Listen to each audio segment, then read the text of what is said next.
Hey les bambins, j'espère que vous allez bien, en tout cas moi ça va nickel. On se retrouve pour une nouvelle vidéo sur les qualifications de la Coupe du Monde, côté Afrique, avec 14 matchs à analyser ensemble. Il y a l'Ouganda contre le Kenya, l'Éthiopie contre le Ghana, la Tanzanie contre la République démocratique du Congo, le Rwanda contre le Mali, le Congo contre la Namibie, le Bénin contre Madagascar, l'Afrique du Sud contre le Zimbabwe, Togo contre le Sénégal, Djibouti contre l'Algérie, le Burkina Faso contre le Niger, le Gabon contre la Libye, la Guinée contre la Guinée-Bissau, Angola contre l'Égypte et enfin le Soudan contre le Maroc. Il s'agira donc de la 5e journée et ce sera le 11 et le 12 novembre. Mais avant de commencer, n'hésitez pas à vous abonner à ma chaîne, à mettre un petit pronostic pour les comparer à mes analyses et également lâcher un petit pouce pour référencer la vidéo. N'oubliez pas qu'en description, vous avez mon lien Telegram. Vous cliquez dessus et vous nous rejoignez. Et tous les jours, je vous donne 2 codes safe et une code fun. Je vous donnerai sur chacune de mes vidéos un score exact et une cote sécurisée ou fun par match analysé. Je vous recommande également de jouer mes cotes en match simple pour éviter des surprises lors d'éventuelles combinaisons malheureuses. Je vous donnerai mes codes sécurisés par rapport à des away no bet, home no bet, draw no bet. Ce sera surtout des codes sécurisés donc, et également des doubles chances et des plus ou moins un certain nombre de buts. C'est parti! Mais également, j'aimerais revenir sur un nouveau partenariat avec une plateforme de paris sportifs qui est BetWinner, qui est accessible en Europe, essentiellement en France et en Belgique, et également en Afrique. Vous avez l'essentiel des pays qui est sur la carte mondiale qui apparaît à l'instant sur votre écran. Mais même si vous n'êtes pas sur un des pays, n'hésitez pas à utiliser un VPN, cela vous permettra d'y accéder sans problème. Les cotes proposées y sont très intéressantes, elles sont même supérieures aux autres bookmakers. Cela vous permet des fois d'avoir des profits beaucoup plus importants sur la durée en tout cas. Pour accéder au site de Paris, n'hésitez pas à aller en description, il y a le lien, vous cliquez dessus, vous y accédez. Et également, vous rentrez le code promo qui se trouve sur l'écran, cela vous permet d'avoir 100% de bonus dès votre inscription. Et pour finir, lors de cette vidéo, je vous mettrai la description des codes safe et également les cotes, comme ça vous pourrez faire les comparaisons avec les cotes de votre bookmaker et celles de BetWinner.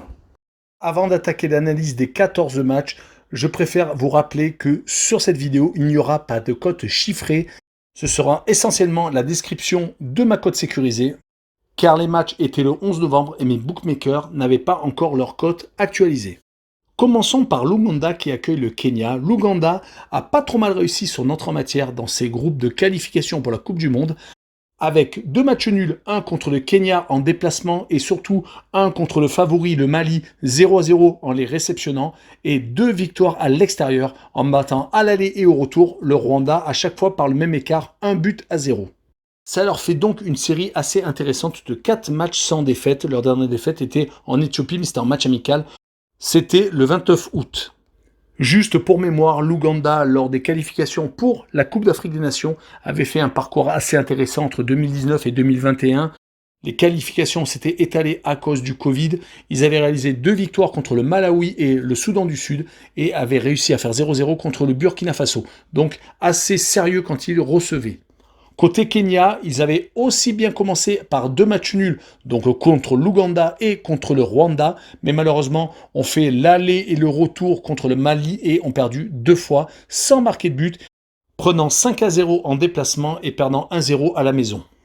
On notera que sur leurs 4 derniers déplacements, toutes compétitions confondues, c'est une victoire au Togo et 2 défaites aux Comores et au Mali et un match nul contre le Rwanda.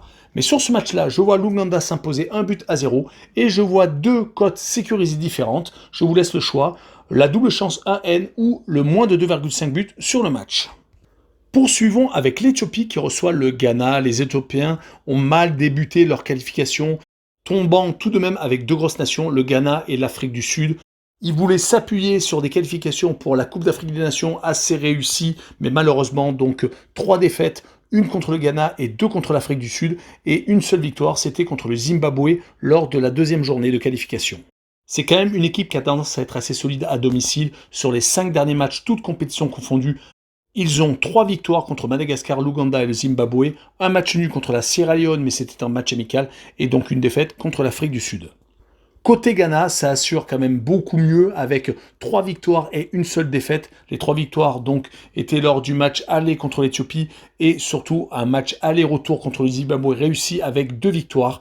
Ils ne se sont inclinés que contre l'autre favori, l'Afrique du Sud, 1-0 en déplacement. Ils se sont donc ressaisis en déplacement au meilleur des moments car ils restaient sur une série assez négative, toutes compétitions confondues.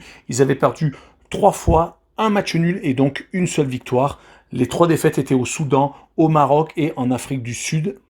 Mais quand on regarde les confrontations entre les deux pays, c'est 4 matchs, 4 victoires pour le Ghana, avec à chaque fois 0 but encaissé.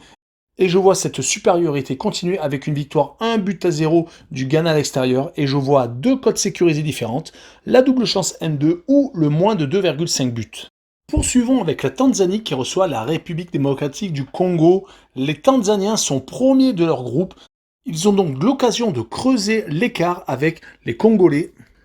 Mais c'est un groupe très serré où les 3 premiers peuvent tous se qualifier. Mais on y reviendra. En tout cas, la Tanzanie, actuellement, sur leurs 4 premiers matchs, c'est 2 victoires. Une à domicile contre Madagascar, une à l'extérieur au Bénin. Le partage des points au match aller au Congo, 1 but partout et une défaite un peu surprise à domicile contre le Bénin.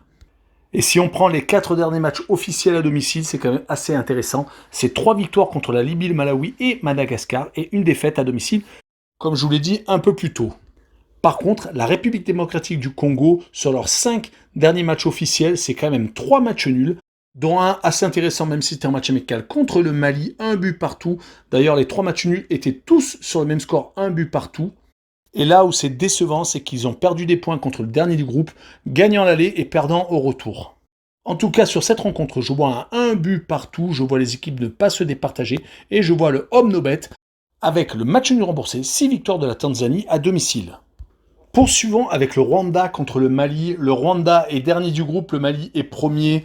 Le Mali n'a pas encore pris de but et le Rwanda a malheureusement un goal average assez négatif de -3, mais ce n'est pas encore rédhibitoire. Même si avec 3 défaites sur 4 matchs, c'est très très mal parti. Je ne les vois pas se qualifier. Par contre, le Mali est quand même très très bien parti. Revenons au Rwanda qui a vraiment concédé des très courtes défaites, à chaque fois par 1-0, 2 fois contre l'Ouganda et 1 fois au Mali. Ils ont réussi à faire match nul contre le Kenya, mais si on regarde leurs 5 derniers matchs, toutes compétitions confondues, ils sont quand même assez solides à domicile. On notera qu'ils n'ont pas rencontré des grosses nations du football africain, mais ils ont tout de même battu le Mozambique, la République centrafrique et a fait match nul contre le Kenya, s'étant incliné qu'une seule fois donc contre l'Ouganda lors de ses qualifications. Côté Mali, c'est 4 matchs sans défaite, ayant pris donc 0 but, 2 victoires à domicile contre le Rwanda et le Kenya, et à l'extérieur, donc un match nul à l'Ouganda et une victoire au Kenya. Et on notera que leur match à l'extérieur, toutes compétitions confondues sur les 5 derniers, ce n'est quand même pas extraordinaire. 2 défaites en Algérie et en Tunisie, 2 matchs nuls en République démocratique du Congo et en Ouganda lors de ces qualifications. Et donc, leur seule victoire sur les 5 derniers matchs, c'était au Kenya. C'est pour cette raison que je ne les vois pas se balader au Rwanda et je vois même une surprise. Je vois le 0-0. Je les vois assurer le point du match nul. Et je vois par contre en cote sécurisée 2 différentes. Away no bet avec le match nul remboursé, 6 victoires du Mali à l'extérieur et le moins de 2,5 buts sur le match. On continue avec le Congo-Brazzaville qui reçoit la Namibie. Le Congo-Brazzaville est dernier de sa poule avec 0 victoire en 4 rencontres, a tout de même fait 2 matchs nuls et 2 défaites. Et pour la Namibie, c'est pas beaucoup mieux, ils sont juste au-dessus avec seulement 4 unités. Seul devant, largement même le Sénégal avec 4 matchs, 4 victoires, mais on va y revenir. Mais revenons au Congo-Brazzaville qui, à domicile, a essuyé 2 défaites. Une, certes, normale contre le Sénégal car ils sont largement dessus, mais c'est surtout la défaite contre le Togo à domicile qui a eu une grosse déception. À chaque fois, par contre, quand ils sont déplacés dans ces qualifications, ils ont à chaque fois réussi à arracher le match nul, ne perdant donc pas lors du match aller contre les Namibiens qui ne s'en sortent pas trop non plus quand ils reçoivent. Leur seule victoire étant à l'extérieur au Togo. Mais sur cette rencontre, je vois les Congolais s'imposer et je vois la victoire 1-0 et je vois une seule cote sécurisée, la double chance 1N. Revenons au groupe J où le Bénin reçoit Madagascar. Les Béninois ont vraiment du mal quand ils reçoivent, ils sont beaucoup mieux quand ils se déplacent car leurs 2 seules victoires sont à l'extérieur, à Madagascar et en Tanzanie, et à domicile, c'est des points perdus contre la République démocratique du Congo et contre la Tanzanie qui partagent la tête du groupe avec eux. C'est assez étonnant de voir le Bénin aussi mal quand ils reçoivent car lors des qualifications pour la Coupe d'Afrique des Nations de 2018 à 2020, ils avaient enchaîné 4 victoires consécutives contre l'Algérie, le Togo, la Sierra Leone et le Lesotho. Ils ont donc commencé à s'écrouler en mars 2021, donc cette année est assez maudite pour eux, car ils ont fait 2 matchs nuls et 2 défaites. Heureusement, ils reçoivent Madagascar qui n'est pas au mieux, comme je vous l'ai dit un peu plus tôt, qui est dernier du groupe, qui depuis leur défaite 4-0 contre l'Éthiopie, où ils étaient carrément en passe de se qualifier pour la Coupe d'Afrique des Nations, ils ne s'en sortent plus. Ne gagnant qu'un seul match, c'était lors de la dernière réception contre la République démocratique du Congo. Donc mon pronostic sera une victoire du Bénin 2-1 et je vois le draw no bet avec le pari remboursé 6 matchs nuls. Poursuivons avec la deuxième rencontre du groupe G entre l'Afrique du Sud et le Zimbabwe. L'Afrique du Sud est vraiment à la lutte avec le Ghana, mais ils ont réussi à remporter le match aller chez eux contre l'autre équipe favorite de ce groupe. C'est dire comme cette rencontre est très importante, surtout qu'il reste sur une très belle série de 3 victoires consécutives, les 2 rencontres contre l'Éthiopie et surtout celle contre le Ghana. Par contre, le Zimbabwe, c'est totalement le contraire. 3 défaites consécutives, donc contre l'Éthiopie et les 2 défaites contre le Ghana à l'aller et au retour. Ils se retrouvent malheureusement dernier du groupe avec un seul petit point. C'est cuit déjà avant cette rencontre. Est-ce qu'ils vont arriver avec des bonnes intentions et ne pas lâcher la rencontre? En tout cas, moi, sur ce match-là, je vois une victoire de l'Afrique du Sud, 1-0, et je vois les 2 équipes ne pas marquer. Continuons avec le groupe H et le Togo qui reçoit le Sénégal. Les Togolais viennent de sauver l'honneur avec une victoire en déplacement au Congo, car une fois de plus, ils étaient dans le fin fond du classement comme lors des qualifications pour la CAN, mais là cette fois-ci ils sont seconds. Alors certes, le groupe est très serré entre le deuxième et le quatrième, le Sénégal étant largement devant, mais c'est vrai que ça fait plaisir de revoir une victoire du Togo, une nation qui a tout de même joué la Coupe du Monde et qui avait même joué contre l'équipe de France. Mais leurs résultats à domicile sont tout de même catastrophiques sur les 4 dernières rencontres disputées. Un seul match nul et 3 défaites, c'était contre le Rwanda, le Kenya et la Namibie. Surtout qu'en face, ça plane, 4 matchs, 4 victoires, à chaque fois entre 2 et 4 buts marqués. C'est vraiment une grosse attaque qui se déplace donc au Togo. Et je vois sur ce match-là, le Sénégal continuer à se balader quand il se déplace. Et je les vois gagner sur le même score, sur un score de 3-1. Et je vois le plus de 1,5 buts pour le Sénégal lors de ce match. Attaquons le match entre Djibouti et l'Algérie. À l'aller, il y avait eu une énorme tôle de l'Algérie qui avait gagné 8-0. Et malheureusement pour les Djiboutiens, il y a eu 3 défaites derrière. Un 4-2 contre le Niger, un 4-0 à domicile contre le Burkina Faso. Et seulement une défaite 2-0 lors de leur déplacement chez les Burkinabés. Ils ont donc déjà encaissé 18 buts. De leur côté, les Algériens en ont marqué 19. Donc c'est vraiment la plus grosse attaque contre la plus mauvaise défense qui aura lieu ce 12 novembre. Mais attention tout de même car les Algériens à l'extérieur, sur les 5 derniers matchs, toutes compétitions confondues, c'est quand même 3 matchs nuls au Zimbabwe, en Zambie et au Burkina Faso. Et ils n'ont gagné que 2 fois, c'était en Tunisie et contre le Niger. Mais sur cette rencontre, je vois l'Algérie s'imposer 4-0 et je vois le plus de 2,5 buts sur le match pour les Algériens. Poursuivons avec le deuxième match du groupe entre le Burkina Faso et le Niger. Les Burkinabés sont en la lutte avec l'Algérie. Est-ce qu'on pouvait s'y attendre? Je pense, car les Burkinabés sont vraiment une équipe très solide. Ils n'ont pris qu'un seul but lors des 4 premières rencontres, ayant donc accroché les champions d'Afrique au match aller 1 but partout. Sur leurs 5 dernières rencontres à domicile, ils ont accroché 2 fois le match nul, c'était contre le Cameroun et l'Algérie, donc quand même 2 grosses nations africaines, et leurs 3 victoires étaient contre le Zimbabwe, le Soudan du Sud et donc contre Djibouti. Ils reçoivent le Niger qui, sur leurs 5 derniers matchs, toutes compétitions confondues, ont perdu 4 fois et ne se sont imposés qu'une seule fois, c'était à Djibouti 4-2, mais ils ont quand même pris beaucoup de buts lors des 2 dernières rencontres contre l'Algérie, 6-1 et 4-0. Donc sur cette rencontre, je vois une victoire tranquille des Burkinabés 2-0 et je vois le plus de 1,5 but sur le match pour le Burkina Faso. Passons au groupe F entre le Gabon et la Libye. Les Gabonais n'ont pas très bien commencé ces qualifications et sont très mal partis, malheureusement en 3e position. Une seule victoire, c'était contre l'Angola lors de la dernière journée. Ils venaient de prendre leur revanche contre le même adversaire 3 jours plus tôt où c'était incliné 3-1. Mais comment expliquer qu'ils arrivent à faire match nul contre l'Égypte et qu'ils perdent en Libye? En tout cas, ils reçoivent des Libyens qui étaient un peu la surprise du groupe, qui sont toujours seconds certes, mais qui sont en train de s'écrouler avec 2 victoires pour commencer contre le Gabon donc et contre l'Angola, puis 2 défaites contre les Égyptiens. Mais quand on regarde leurs 5 derniers matchs à l'extérieur, toutes compétitions confondues, ils ont donc 4 défaites à chaque fois par 1-0. Donc sur cette rencontre, je vois les Libyens s'incliner 1-0 au Gabon et je vois le moins de 2,5 buts sur le match. Continuons avec le derby Guinée contre Guinée-Bissau. À l'aller, le match avait accouché d'un match nul, 1 but partout, personne n'ayant réussi à se départager.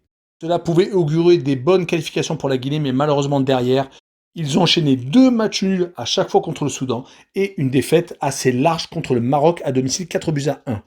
Mais ne nous y trompons pas, la Guinée est capable de belles performances comme il l'avait fait contre le Mali lors des qualifications pour la Coupe d'Afrique des Nations en mars 2021, ils avaient gagné 1-0, et lors des matchs amicaux avant l'Euro contre des équipes européennes, ils avaient accroché la Turquie 0-0 et ils avaient réussi à s'imposer 2-1 au Kosovo. C'est quand même une déception de les retrouver à ce niveau, donc 3e de la poule avec seulement 3 petits points. Mais ce groupe malheureusement est très compliqué pour eux car le Maroc est largement devant. Et ils se retrouvent donc à 1 point de la Guinée-Bissau, leur adversaire du soir, qui ont 2 défaites consécutives contre le Maroc assez sèches, 5-0 et 3-0, qui avaient réussi tout de même à s'imposer dans ce groupe contre le Soudan, gagnant une victoire assez large à l'extérieur, 4-2. Mais moi, je vois une victoire des Guinéens à domicile, 2-1, et je vois 2 cotes sécurisées différentes. 1 N et draw no bet avec le pari remboursé 6 matchs nuls. Poursuivons avec l'avant-dernier match de cette vidéo et l'Égypte qui se déplace en Angola.